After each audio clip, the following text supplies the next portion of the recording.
Hello বন্ধুরা, আজকে দেখো আবার মাটন নিয়ে চলে এসেছি। আজকে রাতে বানাবো মাটন আর রাইসটা প্লেন রাইসই বানাবো। আর এখানে মাটনটা ভালো করে ধুয়ে নিয়েছিলাম। এবারে আলুটা ভেজে নিচ্ছি, একটু লবণ একটু হলুদ দিয়েছিলাম, দিয়ে ভেজে নিলাম। আর আলুটা ভাজার পরেই দেখো মাটনটা কষিয়ে নিলাম।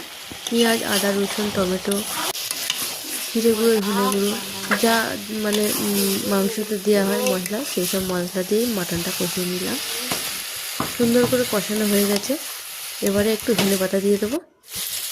এই শীতকালে মাটনে একটু ধনে পাতা দিলে মাটনের স্বাদ একটু বেড়ে যায়। আবারও ভালো করে কষিয়ে নিলাম, নিয়ে প্রেসার কুকারে সিটি মেরে নেব।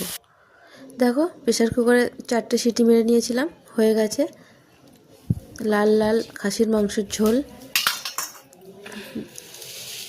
একবারে লোভনীয়। আর সরু চালের ভাত বানিয়েছিলাম।